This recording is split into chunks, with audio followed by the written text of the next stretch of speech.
These pictures were taken in an ICU shortly after the beating in March of 2010.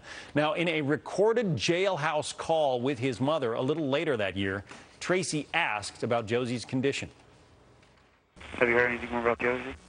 No, I haven't. Last I heard, she was home.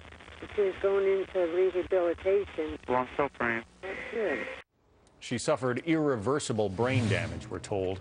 So let's talk about this case and specifically the plea, the defense. Faith Jenkins is a former prosecutor. Rachel Self is a criminal defense attorney. Rachel, would you offer an insanity defense in a case like this?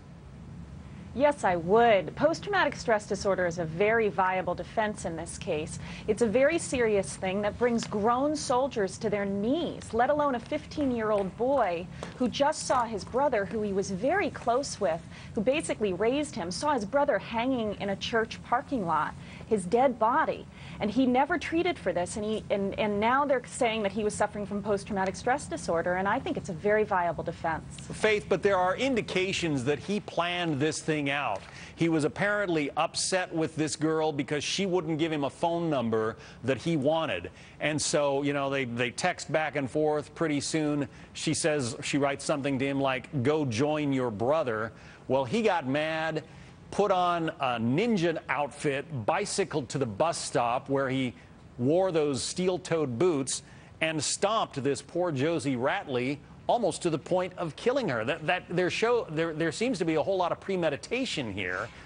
Doesn't it require, in order to win an insanity defense, that you didn't know what you were doing? Well, it's two things, John, and here's the Rachel makes a good point. There could very well be a mental illness issue here, but the insanity defense in this case, in my opinion, will fail for the reason that most insanity defenses fail in cases. It's because you have to be able to show, as an affirmative defense, the defense has to be able to claim he did not know that what he was doing at the time he did it, whether it was right or wrong. And in a case where he sent text messages before he went and beat this young lady and told his friends, "I'm going to jail for murder," that tells me that not only did he know what he was doing was wrong, but he knew that he could be punished for it.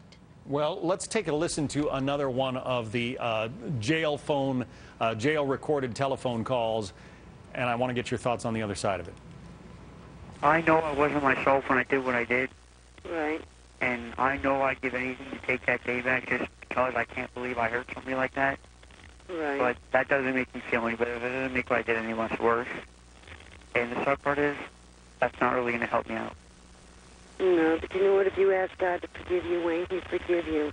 And what you did, you know, was a mistake or whatever, and He'll forgive you, and we will move forward, you know. So, Rachel, he starts that one out saying, "I wasn't myself that day." I suppose that could help in this insanity defense. But then he goes on to say, "That's not really going to help me out." He's being a real narcissist about it. I can't imagine that's going to play well with the jury.